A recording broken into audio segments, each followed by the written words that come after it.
Because karma's good.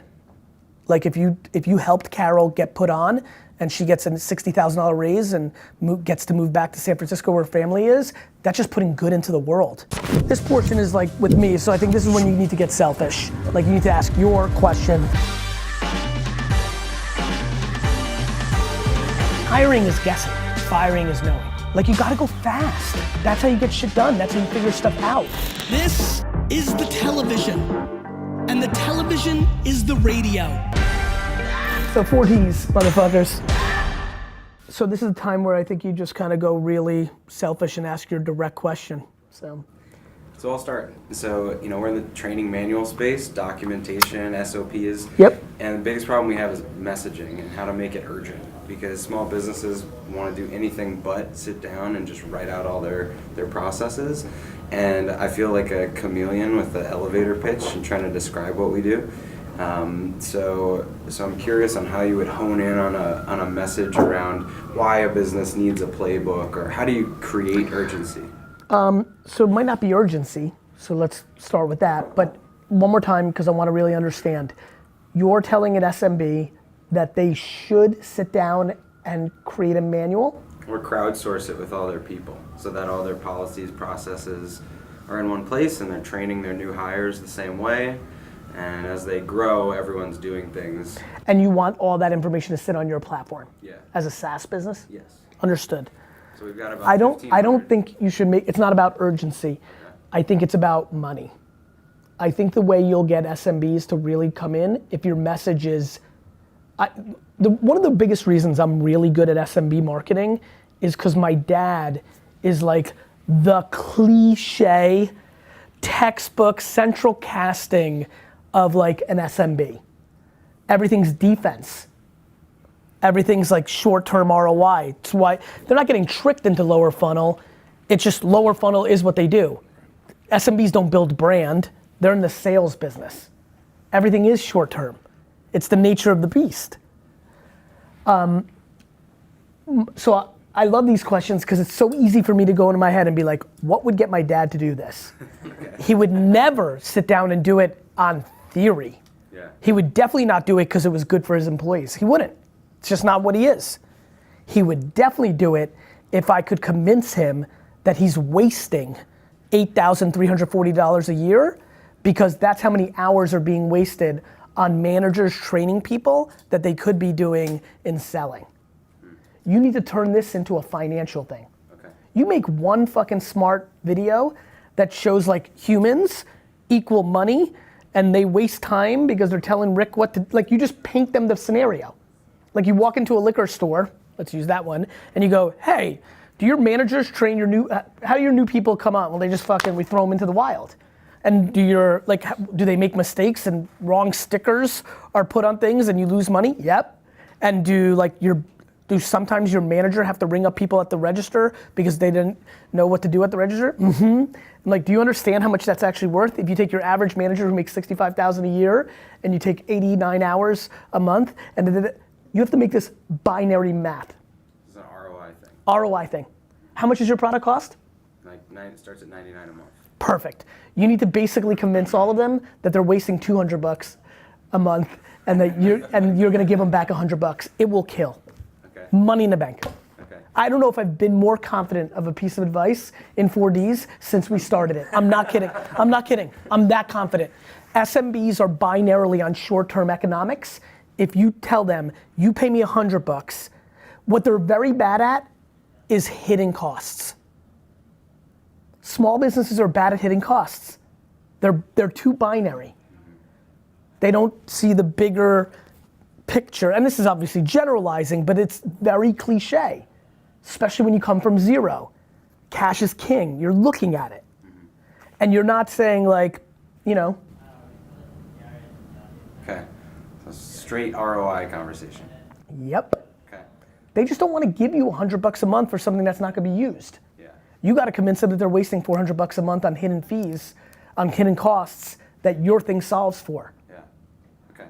Like literally every one of them is training through osmosis, which is taking time out of experienced workers to just teach the new kid what to do, instead of the new kid spending a week fucking, do you understand? Yeah, totally. Okay. The other thing we're dealing with is I've done a lot of the content as just kind of a personal brand, and we hired a content manager, we hired a video producer, but we're kind of unsure on what to create content around. Is it the business or is it me? And how do we, divide that? You need to build the content around common day problems of SMBs. Through our company channel? Both will work. As the lead? Those are both, I'm agnostic to that. Okay. If you start an entire series of Did You Know for SMBs, you need them to watch it. Yeah.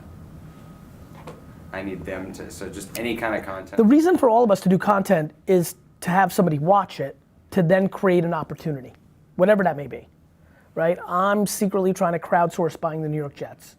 You may want to get more people on your SaaS product. So I think that the place where people spend a lot of time on is the equipment, the lighting, the debate of personal brand versus logo, and what the only thing that matters is make shit that people want to watch, that you want to talk to. Yeah. Right? That makes a lot of sense for you. It's what you did. It's why it may seem unique when you tell it for them, the audience, but I so understand it. Because when you scratch your own itch, and your itch is your community, it's just perpetual. Yeah. Right? It's how you stumbled into your thing. You were doing this, and and so your job is to make the best content in the world for small businesses. Okay. Right? Like how to hire your family member. Broad, yeah. Not about documentation. Definitely not about documentation. Okay. That's the curveball. Okay. Got it? Yeah. Documentation is selfish. Making a video where you interview somebody who teaches people how to fire relatives is thinking about small businesses. Right? Right? That's what small businesses, that's one of the biggest issues every SMB has in the world right now. How do I fire my loser cousin? My fucked up aunt? My, how do I limit my grandfather's yelling at me? Like it's human stuff. Yeah. You become that. That's what I always talk about. Be the media company, and don't make content that's literal to you. Okay. One of the challenges we were talking to Russ about a little bit was just the what has allowed us to scale this far has just been direct response ads on Facebook and Instagram. Makes sense. And so we have gotten really good at identifying the pain, the solution. Here's the product. It's good. But we haven't put too much into the building the brand equity around the content like what you're talking about. And that's what you want to do because it's going to get your CAC and your LTV numbers in a much better place over time, especially when what happens next to this whole Gary Vee era, where a lot of people have won off of the thesis, is enough money comes in where the ads don't work anymore. That's what happens next. Let me tell you what 2022 is going to be about. Everybody that plays, that's why I'm glad you're here. Because you're going to take advantage of the pay. It's why I'm glad you're here. You're taking advantage of the pay, and you need to build brand. You guys are on the opposite spectrum. Mm-hmm. And if you don't have both, you become vulnerable. You don't get the max upside. Right. You can be more I think a lot about I've been thinking a lot about how I talk. Like vulnerable isn't you go out of business. Vulnerable is like you don't keep growing. And when you don't keep growing, things could happen. Maybe you're spending too much in your lifestyle based on how your business is and all of a sudden it stops growing. Then you actually become vulnerable. Those are the things I think about. But yeah, you have to build brand. I'm curious, in scaling so fast in your business, how did you make sure the knowledge transfer happens? Osmosis. Okay, so that's how it's... Yeah, so I am not as my whole company wants to use your product except for me because I'm an entrepreneur and I'm SMB. Yeah. That's why I know what you need to do. I'm real tricky for you because I don't care about money either, but most do. So it's okay that I'm all the way over here. Yeah. I'm not gonna be the guy, but for the SMB that doesn't want to do it in the proper way and wants osmosis, she or he will take you up on, I will save you $4,000. Here's how. And by the way, we wasted enormous time on senior people, training people through osmosis. Yeah. And where we started evolving into more products like you is I started realizing, wait a minute, not everybody learns like me. So I got D's and F's. And so maybe we do need stuff like this in place. Mm-hmm. Do you think that, have you seen B2B SaaS products leverage influencers and celebrities and that sort of thing in They an will. effective way? They will. Okay. Sure. And is there some... Of course, GoDaddy ran Super Bowl commercials, Yeah. right? Right. You know, of course. Okay. That's been another difficult MailChimp, part. you know, like a lot of these like less expensive, like your products. Like with our marketing, when we really started to take off, it was like the ads we were running were just the two of us walking and talking on the street running. Keep doing ads. And we got to a point where we tripled our team. Yep. And felt like we should be producing more production. And I- It didn't care as yeah, well. it didn't go as well. So Just keep it raw. Keep it valuable. It's not about raw. It's about valuable. Star Wars is valuable. I go into a theater, I escape from my real life for 3 hours. Like, it's escapism. You guys doing high production is not escapism. Keep it valuable. You made a commercial, potentially. Okay. Yeah, like people think raw production, I think value, not value. Making a video that looks great, but it's just there for you to get a sale is less valuable to the other person on the other end. Right. You guys shooting the shit and actually talking about real shit clearly was more valuable. Yeah. Another thing we just did, it was kind of a test, but it felt like cheap attention, and it was getting banner ads in the airport in the concourse. Yeah. We don't have a campaign strategy yet, but if you were trying to target SMB business travelers in an airport, is there like a call to action or? I would do in that scenario, which I like real life, like media, like if it's underpriced. I like the idea of going literal. Are you a small business? Do you have a business problem? Text us and put a phone number. You collect the data. I like that. Huh. I would do that. Okay. You get first party data, you can call them, you can see it through, you can see how it's working. Direct response text. Maybe you make a funny little asterisk and be like, we will not save your information. Maybe you show a picture of yourself, like, so you can play. Let me bounce around, we'll come around again. Sure. I guess what I'm trying to do is build community through, I guess, first responders and then my identity markers. That's basically all I want to do is brand building. So what's And first responder, help me, just because I want to get Sure. educated. So like firefighters, ER nurses, cops, people that are Understood. first accidents. And those people, you want to get their attention to be their lawyer. No, to be the first person that everybody thinks of the hottest people on the scene to respond to be referral. But then also the deepest relationship which you can have, which is probably mirroring your identity markers of like Aggie, Catholic, Sicilian, Irish. If I could have complete penetration of those audiences, I think that would be disproportionately valuable as to going after other audiences. Okay, keep talking because I want to ground this. Working backwards, you have a law firm. Yes. And we want to get people's businesses. And so first responders are incredible lead gen to that. Yes. So, I would say if they refer you, they're going out to the scene, they're helping people that have been in wrecks or in various different emergency I understand. Situations. If they know and like you and trust you from the sense that you've been doing content. Yep, I totally agree. The guy in town. So just as somebody who I guess, thank God, hasn't been in this scenario yet and just haven't dug in, some accident happens and the relatives that are left over that aren't at the hospital may look at a cop or a first responder and say, Exactly. can you give me a lawyer right now? Who can help us, right? Yeah, And that's all cool. about being, I just have never, hottest first to the customer, right? yeah, I totally understand. Have you considered in parallel building the most macro brand in the general area as well with the end consumer? That's what I'm trying to do through the blog. Mm-hmm, So I got a couple cameras set up. I took your long form content, Yep. six highlights, hour long, trying to get to 52 weeks so I can have full penetration. How long you been doing it? I'm on episode, I've taped 6, released 4. And what are you feeling so far? It's so early, obviously. You know, it's funny. I've always thought lawyers, when I first started talking about this, I'm like, fucking lawyers, right? Because in a good way. Because I was thinking, if you think, like I always say, what I'm really good at is not knowing anything and asking questions, right? Curiosity and lack of education has been an incredible foundation for me. But you think about all that stuff on remnant television where the lawyers are there, right? And I'm like, and then when I got older, I'm like, when I started like, just through like being in a business cocktail, you hear like some of those companies are sizable businesses, and I'm like, makes sense, right? And so when I started going to this version, no different than like, hey guys, make something that's valuable to people instead of, right? I was like, man, I even think in my earliest videos when I was talking about personal brand, I was like, be the lawyer that tells people all the real shit.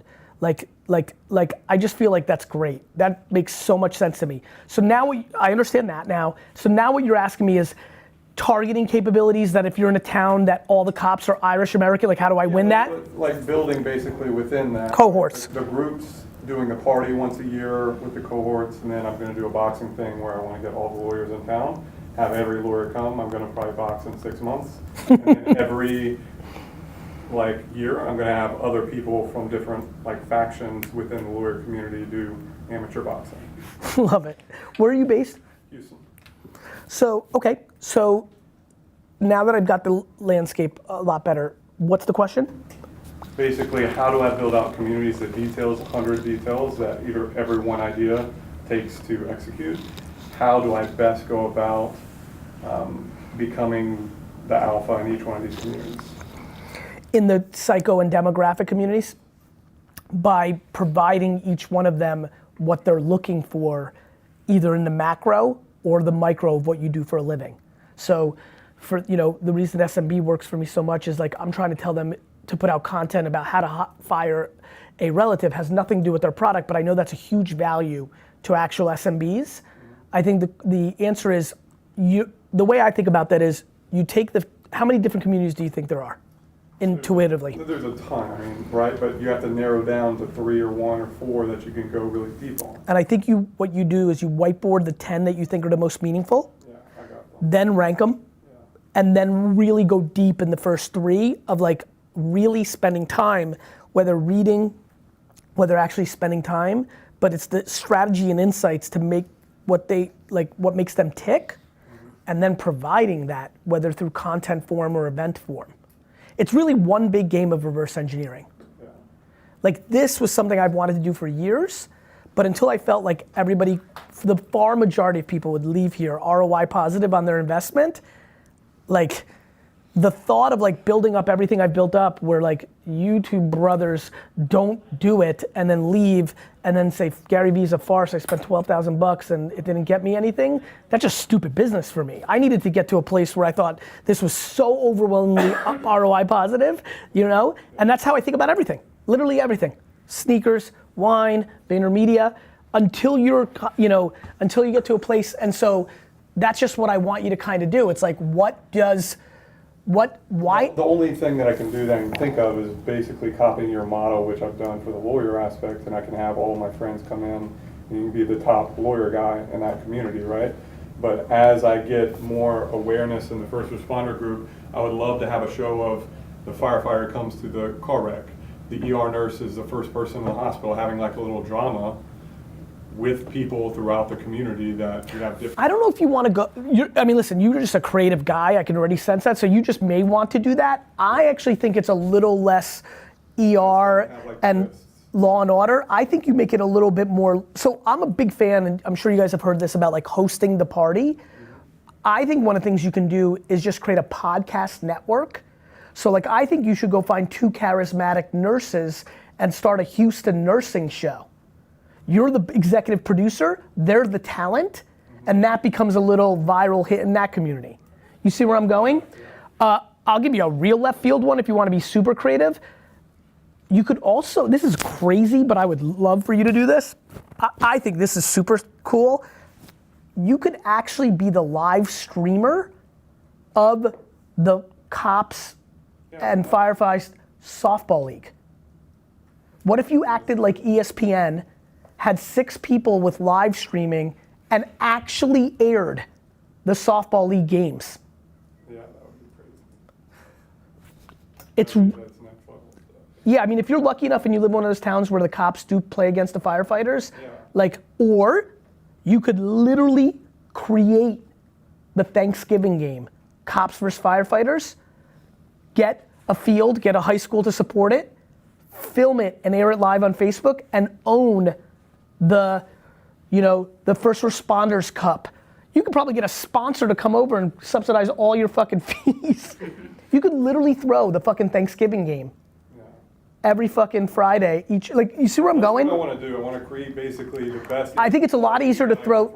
Within the community. I think the best thing you can throw is a literal podcast. It's the most likely thing you can pull off is a podcast network. The next more likely thing you can pull off is actually airing the softball games or the football games. The last thing you're probably likely to pull off is creating ER. Yeah. You're not producing a show. Okay. That's hard as fuck. Scripted? It would be like interview based. That's different. That's Like, hey, different. Tell me your experience. That's of different. your top 10 That's comedy different. stories. That's different. That's different, but less reoccurring Yeah, than the it's things. harder to go deep on the episodes for sure. And it'd be one-off once you interview Karen. Whereas You gotta have more people. Whereas if you're doing a show for nurses in Houston and it's just a culture of that and it's a call-in show, you see where I'm going? Yeah. You want to create things that are like scalable. Wine Library TV was amazing. I tasted wine, which meant I could live 400 lifetimes and never get to every wine. Right? Ask Gary Vee. Think about the shows I've made. The Wine Library TV, scalable in perpetuity. I can't taste every wine in my life, not in 100 lives. Ask Gary Vee, unlimited questions from the audience, forever. Daily vlog, I actually live, just film me. I never had to create. See where I'm going? Yeah, See? that's really smart. Yeah. Got it? That's what you're looking for. My man. You know, we're launching Homeowner now, and we think that if you're a consumer right now, right, homeownership rate is at 64% in America. It's most been since the crash. 64% of Americans own a home. Adults, correct. 220 million people, 64%. It's the highest it's been in a long time. And by the way, I just so you know, like just to clear the air, Yeah. like when you made your comments about like owning a home and investing, Yeah. like I was all about that. Because you're entrepreneurial. Yeah, right. It's Yeah. all situational, right? 100%. Yeah, and I got where you're coming from. You weren't saying don't ever own a home. I mean, it's like you got $1 million and you live in New York. Where do you gonna put it? If I did a better job clarifying it, You did. That podcast you did the next week was. yeah, I was glad I did that. But even funny, like what I really, really realize is the thing I'm most upset about, or like want to bring, upset's not the wrong word. The thing that I would wish people do, it blows my, I did it, everybody does it. The number one conversation is, let's stop overextending ourselves with our down payment. Right. It is unbelievable. Almost every single person, when they buy a home, think the home is such a great investment that they basically, every dollar they have in liquid is their down payment. Then they get a mortgage, now they have no fucking savings, and they're living for that mortgage. Brother, we live that every day.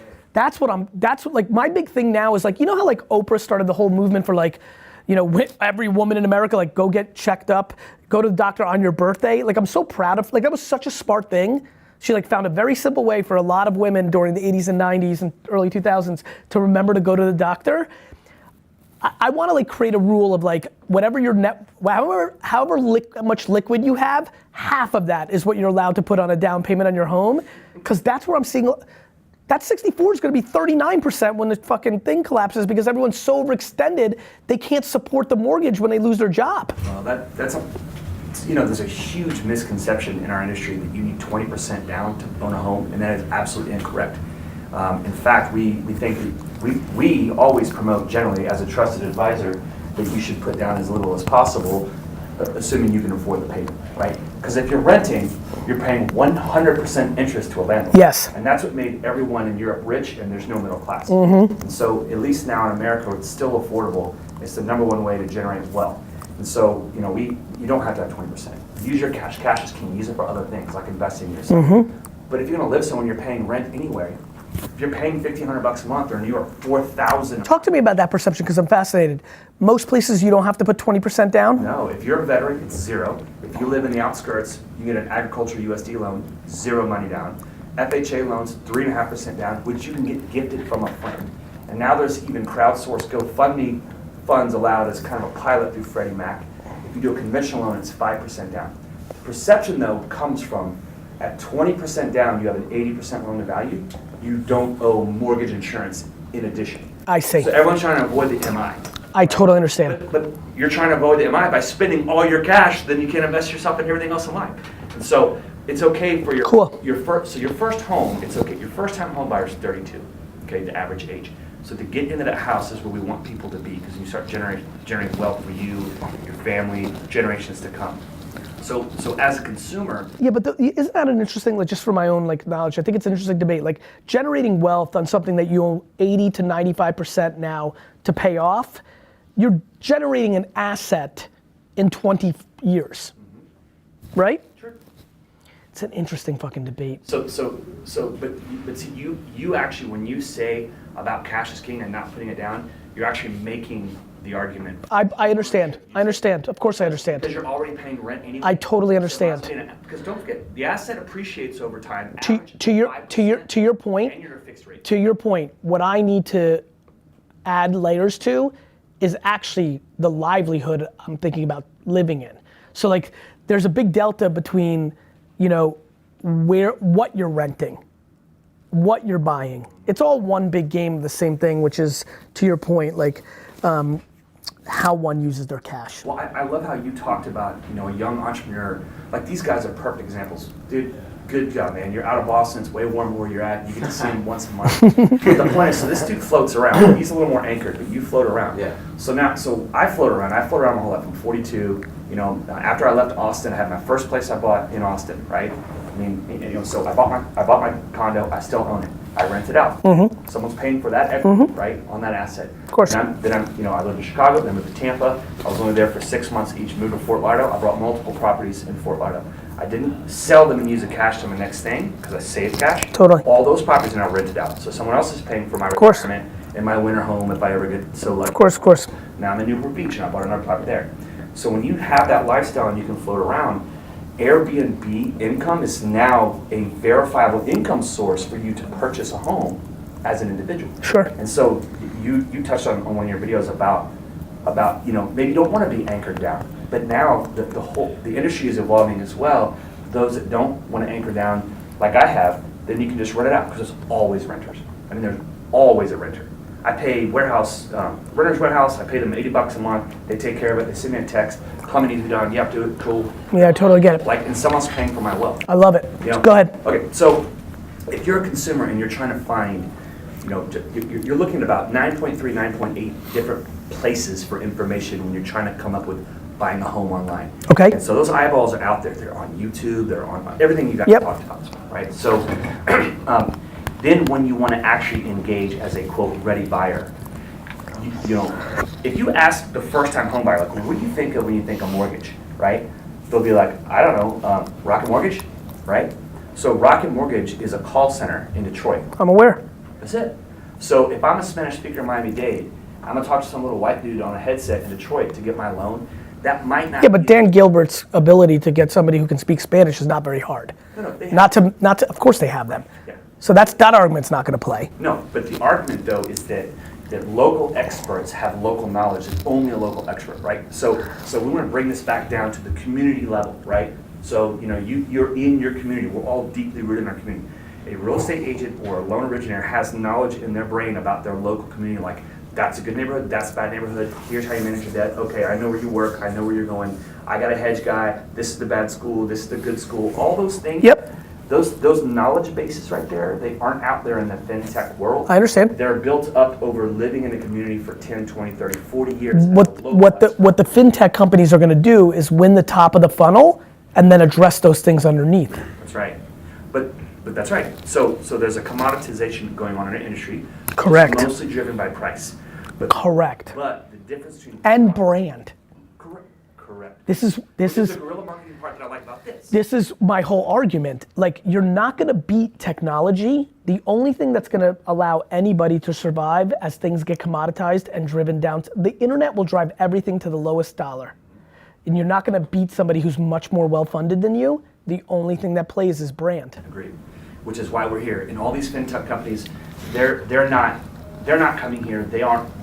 Our business is filled with old stodgy bankers, right? Like I brand myself and my reputation, as you put it, on LinkedIn. And so I put out videos of myself. I'm the only C-level executive in our industry, the only owner of a mortgage lender that's literally talking about like hey, I went to this mortgage event last week and I saw Darren Hardy speak and he said this, this, and this, you know, and you know, by the way, when you're in a business meeting and it's funny how you know someone who's like, you know, grabbing their eye or scratching the nose and you know you're about to shake that person's hand, let's just be self-aware of something like that. So I don't want to hold humor with that.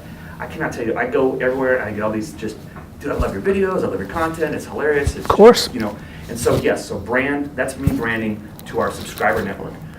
You're talking about the end user, I understand. Yeah, I need them to, they're gonna pay $4.95 a month to start. We already have about 270 subscribers. The game plan is to have 7,500 real estate agents and 7,500 loan originators within 3 years. And we think that's super doable. We need to brand to the consumer. And that's this part. This is what I'm here for this, is I want the consumer to know. So with your consumer, when you think mortgage, you think Rocket Mortgage, you might say Lending Tree because there's some branding out there, or you just might say, I don't know.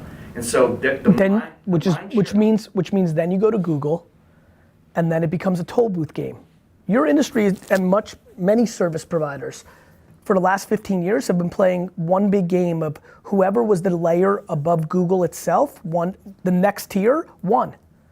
OpenTable, $1 billion company, Priceline, Angie's List, Home Advisor. This is all the same shit. Yep. Google was the toll booth. Everybody that was localized or was a big player before was emotional on why they're better than the internet. Some people got funding, won Google search, and became the fucking winners. And right now, it's clicking. They bought all the AdWords. I'm aware. Mortgage near me, it's I'm every aware. time. But I don't want to be necessarily search. I love all the other stuff. You can't do search. It's too expensive for you. Search. If I was Gary Vee in 2000, I built on search. Everybody's like, he won on social. I won on search and email. The reason I won bigger on social, because I'm like, oh, this is the same thing. And this time I got smart. I'm like, I'm gonna invest in this shit, right? Then that's how I won. Then the next tier was, fuck it, I'm gonna do it to myself. I'm gonna become the top of the funnel because then I can fucking open a wine or a sneaker or I can open a Vayner anything and be a player. I can build a real estate brokerage right now. Vayner Realty, help you build your personal brand. That's the only thing that actually matters. And I'm gonna take a smaller cut than Remax. I'm a problem. You are. I'm aware. So that's why I'm excited about this conversation. So the economics are going to play itself out. This is not an economic play. brother, you've got this figured out. Play. You know what I mean? It's only that. Yeah. And so I like where this conversation's going because I think you've got the groundwork. Now let me give you the answer.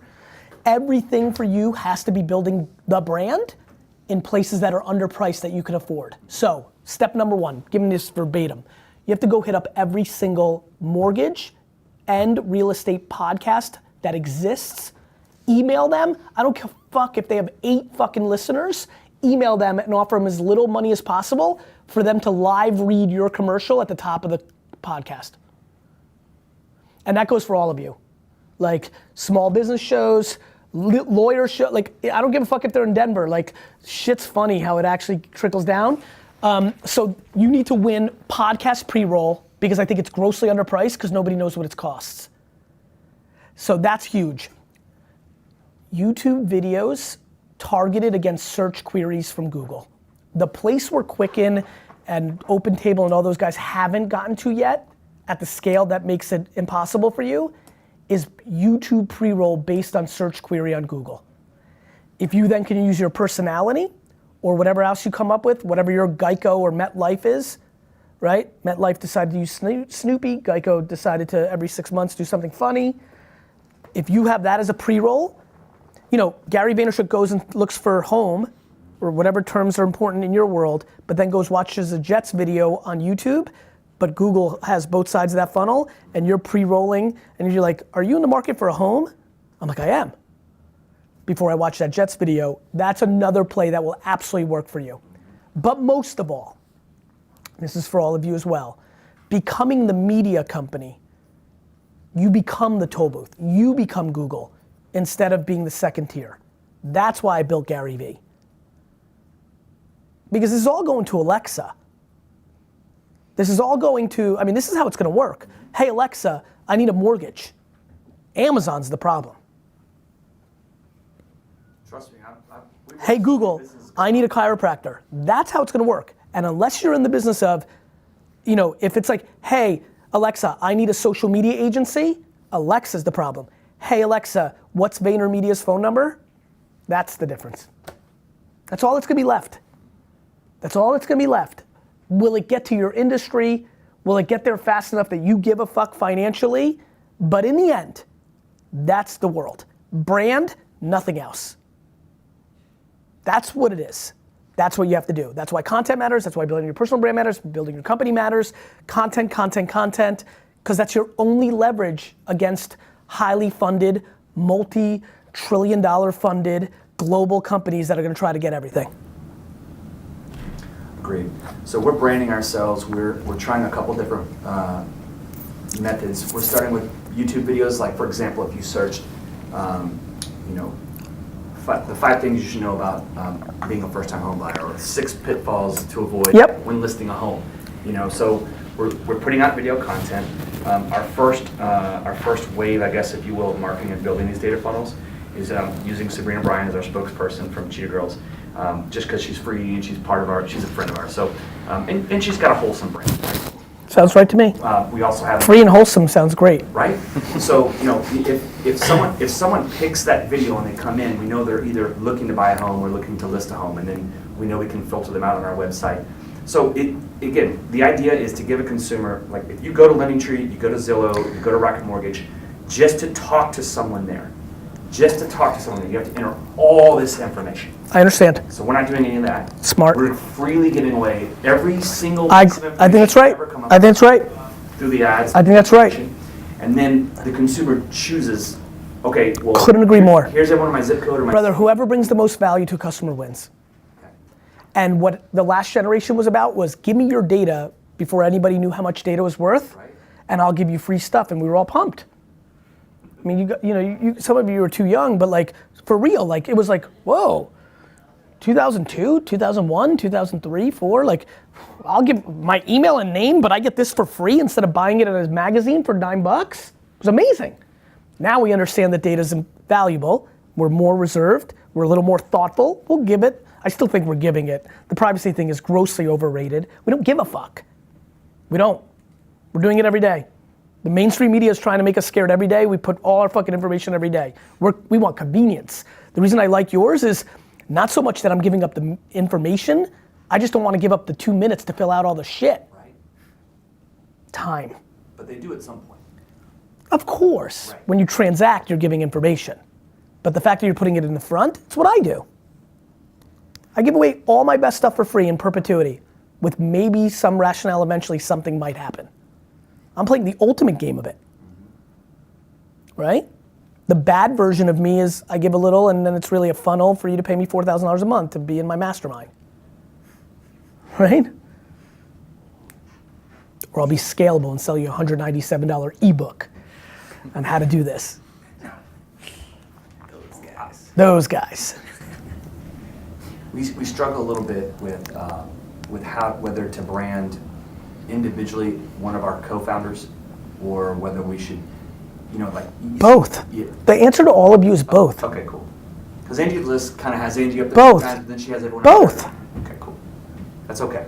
It's not only okay, it's a priority and my recommendation. Some people like the person and some people don't. Thus you should do both. Some people love the idea of like doing business with the person they see on the other side of the video. Some people like to think that it's an organization. No friction for the end user. That is my religion.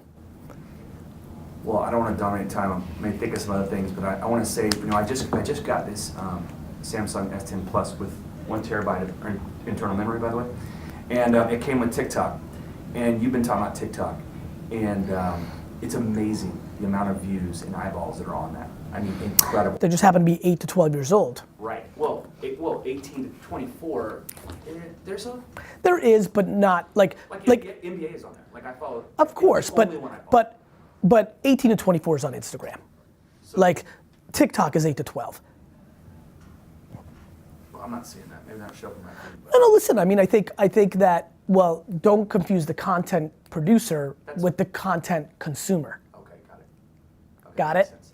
You're not seeing it because people are producing. I mean, I'm producing TikTok. Because I want 9-year-olds to be Gary Vee fans now. Lil V. I'm super, well that's going fucking 5.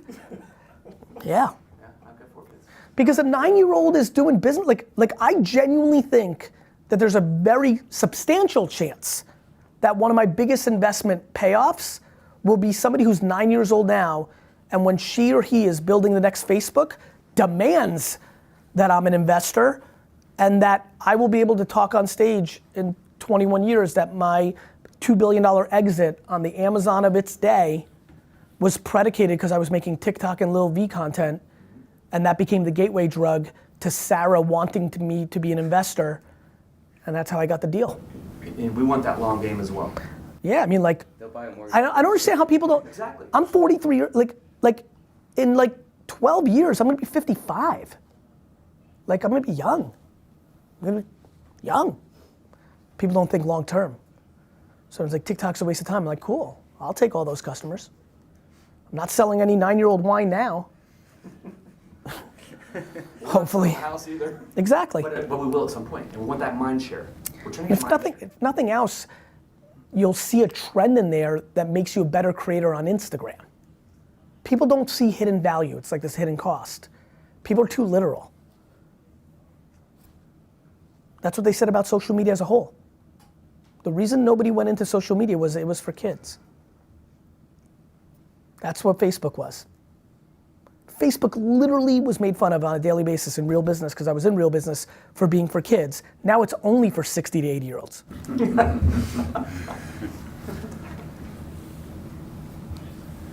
So Thank you talk about brand. I'm confused about the right hook aspect of it. Good. So I'm building brand, and I provided solutions to people, solutions they can buy what I'm using, but I haven't, we talked a lot about earlier this morning about, advertising and taking advantage of the opportunity. What's your take? I mean, how do you manage So brand real versus- quick, one thing is it's working. Sure. I think you might be thinking, I'm gonna give you a different perspective that I think you're gonna enjoy. I think you should amplify your jabs, not your right hooks.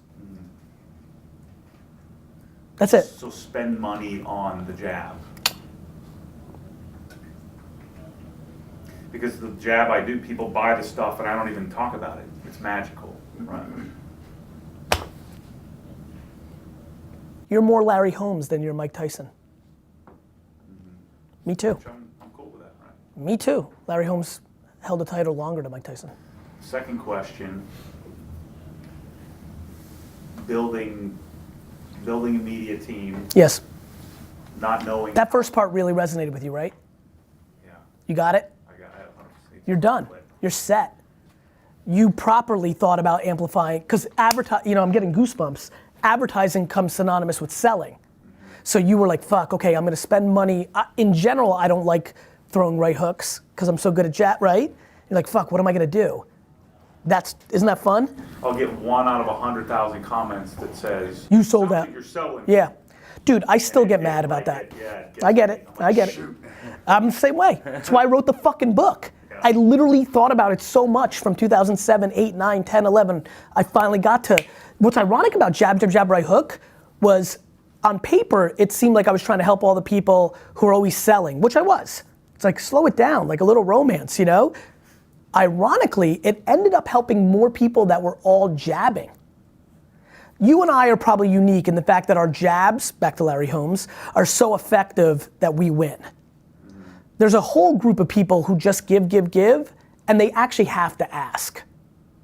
And they were scared to ask. A lot of people aren't natural salespeople. A lot of people are scared to make that move. It was really funny to watch it play out. I absolutely thought it was gonna be all those guys, be like, slow it down, a little romance, right? Like, give value. It ended up being a bigger breakthrough for people that were giving value, but not making any money because they didn't know how to ask. It's interesting. Anyway, you're gonna kill by amplifying jabs. Because you're clearly bringing value. Brother, the only reason you're selling so much stuff is because you're bringing so much value. I get that. So I want you to make more people see the thing that you're bringing value in. Yeah. I spend all my 80% of my ad money, unless I'm selling sneakers or wine, just because I'm learning. Plus, I have a unique life where I have to use myself to understand certain things that I have to use for the agency. So I'm even doing things that I don't necessarily want to be doing, like selling wine and sneakers at some level, because it helps us so much with Vayner. Because my clients care about selling product. But I spend almost all my ad money on the content that organically shows me it's doing best and brings the most value. And then I spend my own money to help more people get value because I know it resonates with people. And then when you have something to sell, it turns. That's So right. Don't advertise. My the big store. thing where I really made out, and this is where it's a little bit different potentially for what I know about you, is I don't need to sell a single thing as Gary Vee because I actually run VaynerMedia. I really fucking put myself in a good spot where I have zero need to monetize my audience. So does my retail business, is that a standalone business? Yes. That's where it can get real good. Though I like what I'm hearing in the relationship you have with your audience. Seems like it's organic, seems like you're selling things you believe in. Listen, nothing is more exciting than selling something you believe in. Yeah. The second you get paid $1 million under the table to even sell the glue, that's when you're fucked. But if you're actually selling something you actually believe in, you'll fucking win. My biggest problem with people is they sell something they don't believe in. It's the thing that they've stumbled into. It's the thing that they just think they'll make the most money on. That's the thing that makes them most vulnerable super long term. If you fucking love it and you believe in it, there's a lot of things I could be selling that would make me a lot more money, you know? Sure. I love when I do like I do things I want to be doing. Like I love showing people how to, that have 20 bucks, how to like start living their life with more money. That's why I do trash talk. There's literally people that leave comments like, Gary Vee, this is not gonna help you buy the jets. No shit, dick. I understand that 8 hours of my time is not making $309 is not necessarily the mathematical equation to get to the jets. But is it? Because if I help 40 million people live a much better life, if I'm $200 million short, when the time comes, can I crowdfund the last part? I think so. You got me to buy your wine, just on your free advice. I'm completely convinced, but when the time comes, this whole country is gonna demand that I own the Jets, not want it. I really believe that. I really genuinely believe that. Full penetration. Full penetration. Completely massive awareness. I still would much prefer to be capable of doing it myself because I don't like to ask, which is really a funny thing if like then I ask the whole world. You know, it's like almost like back to who I am, pulling from opposite directions. So that's what I think. Fascinating. Building a media team. Yes. Doing it yourself or hiring? Yes. Oh, I always think you should do it yourself because I always think like, I'm just a big fan of that in general.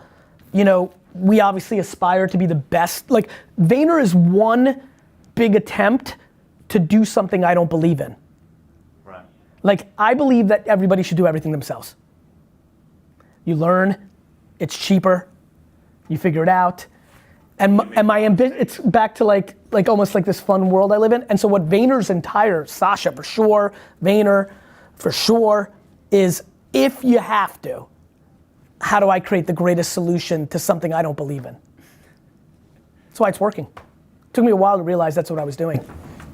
Yeah, I see it. I see that why I have that. I have 3 media people, hire young, smart, talented people, and then make them better than they could ever be on their own. But you make a lot of mistakes along the way. You do, and I think that's why we built Vayner Talent. We're starting to understand it. We're starting to think about it differently. We have a new product we're gonna roll out on the Gallery Media side to help people start their podcasts. There's stuff I'm figuring out. I think of myself as like the Incredible Hulk, right? Like I was a scientist, I had this thesis, and I don't remember exactly, was it by accident? But like to me, I'm taking my own, like the way I decided to prove to the whole world that I was super right about how to brand was to make myself the most famous fucking person in America. From a place where people didn't think you could build that kind of level of fame. And that's kind of like the process I'm in. I think one day that whole trajectory of like, first you do marketing for your own business, then you do it for others, then you do it back for yourself. Like I almost think like there'll be a model named after me because I think there's a lot of people that will do it like me. Yeah. Let me give you an insight that might help you with this next chapter where you're building out the agency. Don't be scared for people to leave once you build them up. most people walk that fine line. Like if you build up Carol or the shop, well then Gary can hire them for Sasha. And that's where people lose. You need to create a system that everybody wants to go into. That's how I think about it. The reason I'm willing to like build up D-Rock and, you know, and I'm happy that Babin got the Adobe thing and like, you know, Claude and James and like the reason I do that is because first of all, you have to be confident that you're bigger than all of it. If anybody's better than you, you already got a problem. Second, humans are animals. They'll sense if you're suppressing it. And because karma's good. Like if you helped Carol get put on and she gets a $60,000 raise and gets to move back to San Francisco where her family is, that's just putting good into the world. You don't pay her the 60. I mean, look, I've been more than happy to not want to lose a good executive, but I don't pay ransom.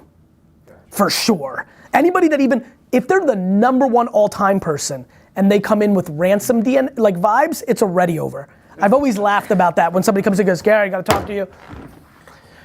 You know, they're playing, you know, I'm like, you're fine. Like if they could, like, it's already, like they could be the single most important person, they're already gone, because I'm not, that's just gonna make me unhappy. That makes me feel like a fucking loser. So that's number one. Number two, if they come in and say, hey, I love when they come in and try to make me part of the process. I'll overpay if you come at me correctly. Hey, I love it here. You've been such a mentor. I've got this crazy opportunity. It's hard. I've got college loans. Like I've sometimes thought somebody was a C and paid up because I like the way they came at me. And then sometimes you let them walk because you can't afford it. The Delta, and you know, they're overrated by their association with the best. So there's a lot of people here who think they're a lot better than they are because they're associated with me. And sometimes you can't close that Delta. And you're happy for them. That wasn't like yeah, it was a little bit of a razz, but it was far more of a, I'm happy. I'm like, oh, like you're going to a competitor making fucking 55% more because you're wearing a Vayner jersey and they need that DNA in the building. I'm happy. Listen, good is good. There are people who've literally, on the way out of here, because we fired them, but I let them control their communications, have told people that they're quitting, have said that I'm the biggest piece of shit of all time and I'm completely full of shit, burned everything around them in their last week before they left, and 3 years later are referring business to us. Because if you're right, if you're in a good place, you're in a good place. Of course people are gonna go to Glassdoor and tell everybody VaynerMedia sucks, or their best friend that VaynerMedia sucks when they get fired. People don't like getting fired. Who likes getting fired? Nobody thinks you're right. But over time, they get context. And as long as I am kind and my intent is right and I'm trying to do the right things, that plays out. And I'm okay with being judged, definitely by the outside, you know, that comment, right? But even willing to be judged with people that should know better because they're right here, because they're in pain at the time.